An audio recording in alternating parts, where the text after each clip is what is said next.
Welcome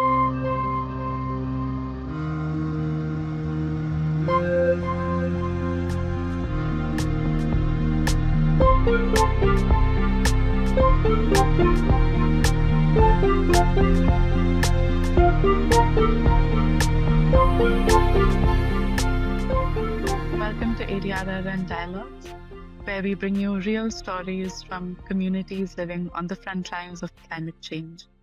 Across Asia, local organizations are leading bold and practical solutions to the challenges that they face every day.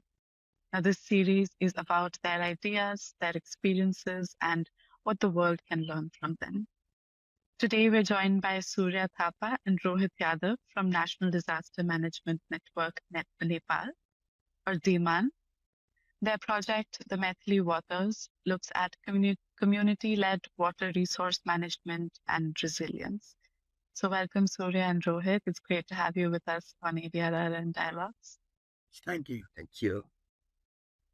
Could you tell us a little bit about DiMaNN and give us a sense of the landscape that you're working in, whether it's geographically, socially, or in terms of the climate pressures that the communities are facing in the Madhesh Province of Nepal? Thank you, Triti. Actually, this National Disaster Management Network of DiMaNN is a national network of local organizations. Actually, working on disaster risk reductions, climate resilience, humanitarian response, and community-led development across Nepal. See?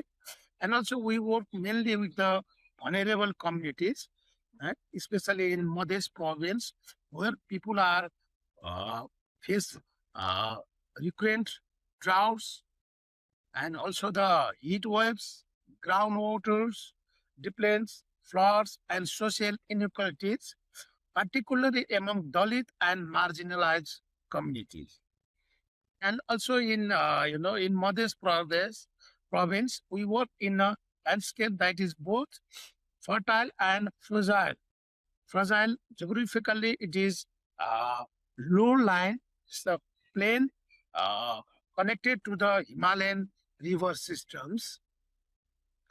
And also, socially, it is densely populated and deeply shaped by caste and also gender and economic inequalities.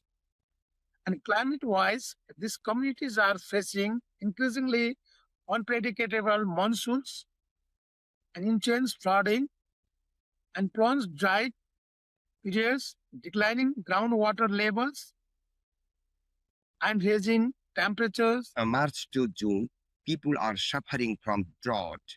They have the worst affected by drinking waters, and many of them are affected from irrigation and other aspects too. Likewise, after the June to August, areas are very prone to the flood because of the strong rainfall here during this period, and the waterlogging and flooding other impact. People are vastly affected in those areas. So people in this area are vastly impacting all 6 months by the effect of the drought and the flood. So the area is very prone to the drought and the flood.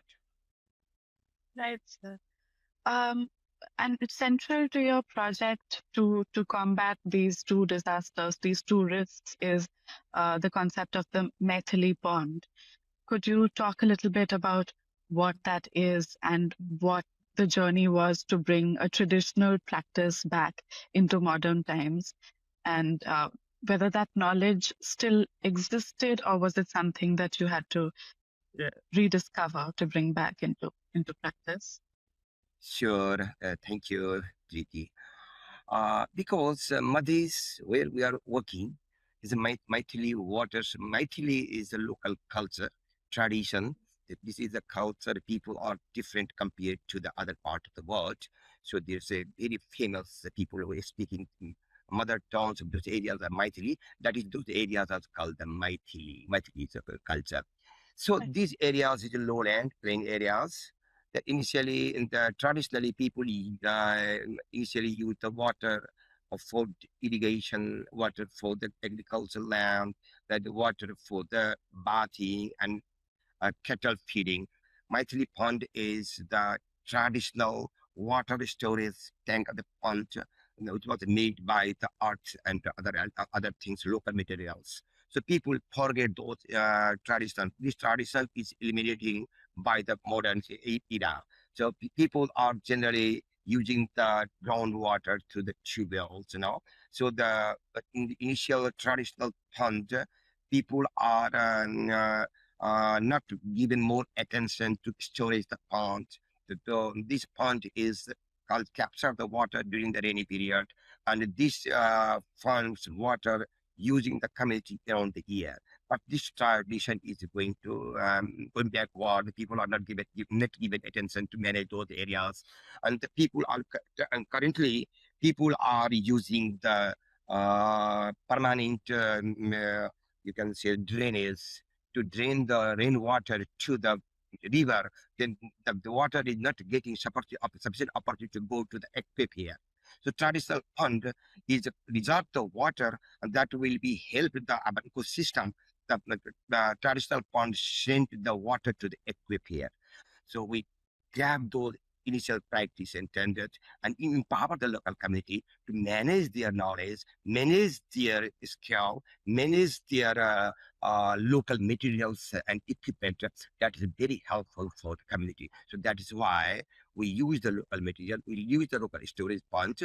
So that is why we are saying the local Maithili. And across the world, communities hold a lot of traditional knowledge and expertise in how to deal with their lives and livelihoods and ecosystems that they inhabit. At the same time, there are modern practices that we've adapted along the way that tend to lose out on some of that traditional wisdom. So, when you thought of reviving this practice in this region, did you face any skepticism from the local community or organizations about this? Sure, Chiti, this is a very big challenge.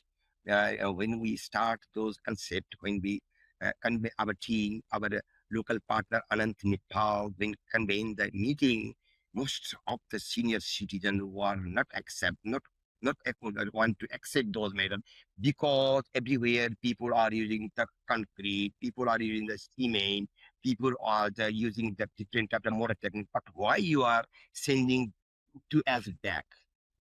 And our team motivate them, our export demand export, our local organization try to gather the youth, try to gather the local women, try to gather the try and can gather the local senior citizen and convene and many event awareness meeting, and we share them to promote this concept of those indigenous technology knowledge and this promote and concept of those areas.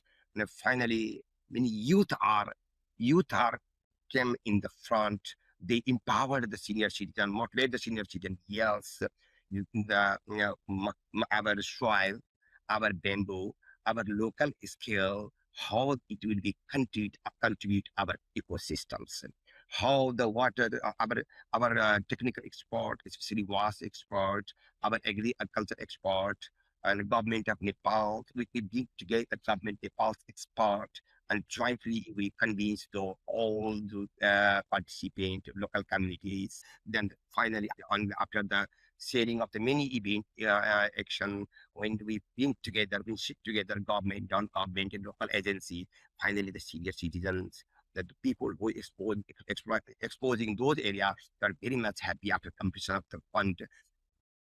It's very interesting to note that it was the younger generations who felt more connected with these traditional systems and what it takes to really rally the communities together and the government organizations and NGOs come together to revive something that was essentially part of a cultural way of life itself, but has been lost along the way. And thank you so much for sharing how you brought that back into practice. One of the things that you mentioned earlier is that is the problem of caste, which shapes every dimension of how culture tends to play out, especially in these parts of Nepal. And this includes who gets water, who fetches water, who's allowed near the source. So how did these caste dynamics show up in the water access? And how did you navigate that? Thanks, Triti.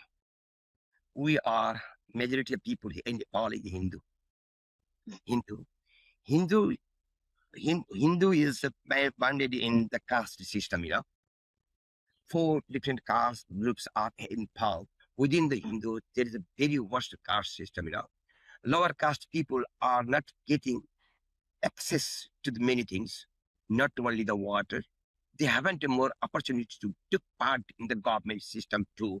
Although government has very good rule and regulation, they are providing many rule opportunities. But our religious system, our caste system, our social system is so rigid. So Dalit is a so-called lower caste, you know, and the other caste is between so-called upper caste, means different caste groups here.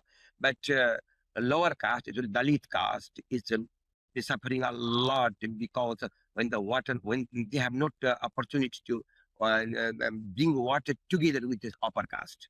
If the upper caste people come into the come in the tubel, lower caste people need to stay out of their platform. They are not touching the platform because of caste system. In this context, in this context, our DiMaNN exports our local partner, Anant Nepal's social mobilizers, and our field officer come together. They empower the Dalit community, and it's empowering what their right, and they supported them to raise their voice and bring together all the stakeholders, empowering the local youth, especially Dalit youth. So they will empowering them. So how to come together, and our local partners, Anant Nepal, and form the local groups, local community. They given the emphasis how to minority people bring together in the decision-making levels, how they bring together the lower caste people, youth people in the governance system, and how empowering them, how to raise their voice, what is their rights in this scenario. Our partner empowering them to do so. This and different levels of meeting, different level of the materials purchases, and a different advocacy event. These people and senior, especially upper caste, so-called upper caste people, understand that what is their right, and the lower caste people, so-called lower caste Dalit, also realize that that's my right. So after the completion of this tubel, after completion of the walls, after completion of the drip irrigation systems, this group, is marginalized group, is very happy because they understand what this is my right. And the upper caste know that as the Nepal's constitution, Nepal Act are punishable if any people raise the voice against the minor caste. We are very much happy and very proud that this project given a space to the Dalit and non-Dalit community come together and ensure the fulfill the right of the all segment of society. Actually, from the very beginning of this project, we involved these Dalit communities, and especially more focus on the planning process, and also the in the implementation process, as well as in the monitoring process also. And he already mentioned that we try to minimize the conflict between Dalit and non-Dalit, because we involve the non-Dalit people also, and also we encourage to the Dalit people also, and we bring in the same platform, and that's why they are doing this, all the activities. That's why we succeed to achieve our goals. Absolutely, and it's a strong case that you have made for integration, for social justice and equality, which unfortunately, like some of the traditional systems of water management that have been lost, this is a reality that has prevailed across time for the worse. So to be able to combat that within the community, working with the people, not just coming in and dictating how to do it, but really getting everybody involved, sitting at the same table and having these conversations and implementing change in that fashion. Thank you so much for explaining that. I think another section of community that is often marginalized are women, and there is a deep and often painful connection between women and water, particularly in South Asia, where women are the ones who might walk hours to collect it or manage it at home, but they still would suffer more when there is a scarcity or an issue with water. So, how did that gender gap shape the problem and the solution? Thank you, Driti, for the very interesting question. Really, women are very far beyond, very back compared to men in South Asia. Not only South Asia, many part of the developing countries, women and girls and children are suffering a lot for not only for their rights, for the daily uses, and there are many boundaries, not only religious. Still, many country, in many countries, there is also women have the very big gap.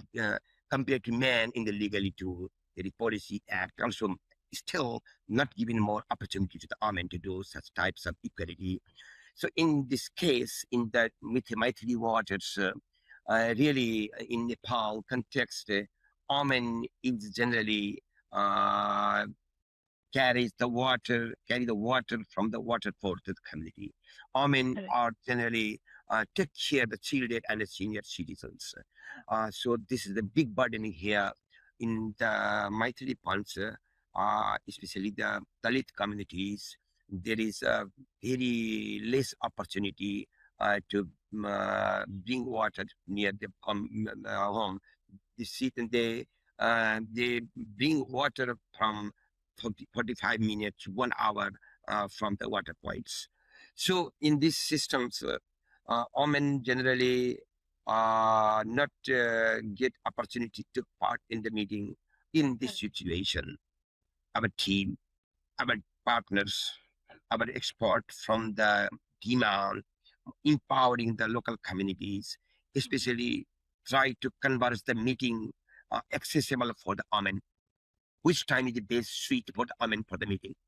They give them more emphasis during the meeting, during the awareness campaign, during the working on the field. Contribution in the field is also a kind of opportunity. Community women, children, women and senior citizen, upper caste, lower caste sit together, build some right-related issues. So in these types of things, we always give a chance to the women and try to save their time.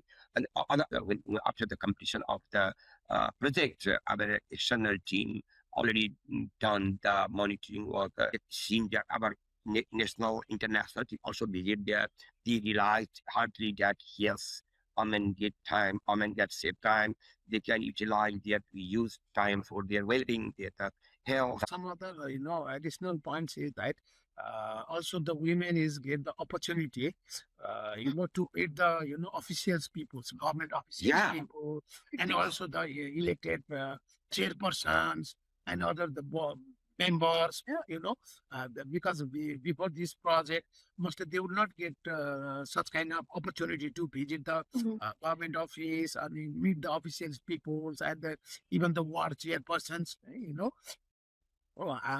after this, during this project time period, when we provided the training and interactions meeting with the, elected people as well as the government officials, so they got the opportunity and to discuss with them.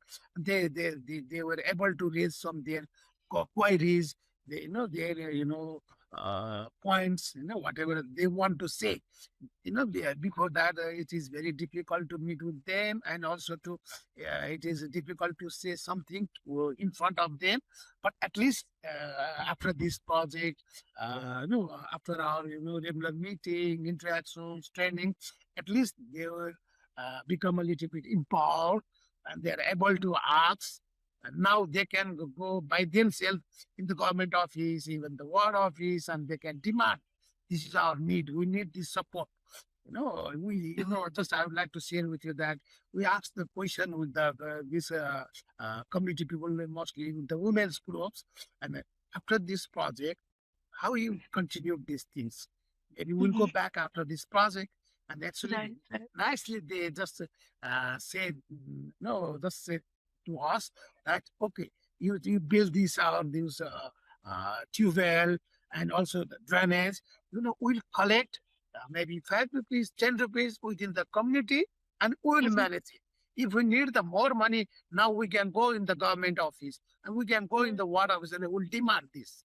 If we could not manage ourselves, we'll go in the water office and the government. This is the really important. Absolutely. And I think the measure of a project is not just the things that are carried out during the term of when you're implementing this and able to bring the communities together and integrate all of these different aspects, but the lasting impact, because at the end of the day, that is what disaster resilience and climate resilience is about. It's not just one project, but it's a change in our mindsets, in our ways of looking at this world and continuing the work that is needed to make sure that we're sustainable for the long run, along with gender equality and social justice. Safe water tends to unlock many other things, whether it's children staying in school or families staying healthier, people carrying themselves with more dignity, like you said. What else do you notice were some of the changes that took place in the community and the people once water became more reliable and once this aspect of social inclusion and justice was more stabilized? Actually, main things, besides this, project activities, now at least they were united. This women group or Dalit group or my youth group are united. Yes. And I already mentioned you that they got the many informations from the government side also. Whatever, what type of subsidy they will get from the government. Before these programs, they don't know what things and what subsidy government will provide to this women group or children or the disabled or the senior citizens. Now they got the information. And this agricultural management training, we invited to the government officials from the agriculture office. Now they know who is the government officers. They recognize. And after this training, they went in the agriculture office and they requested to this agriculture officers, we need some seeds. We need the training. We need the support from this agriculture office. Now they got these kinds of, resources. Not only the seeds, even this agriculture office provided the resource person for their training also. Now this is the big achievement. Same thing in the wash sector. This is the thing. Yes, Titi, information has power. Yeah. So through this project, we try to hire the women mobilizers.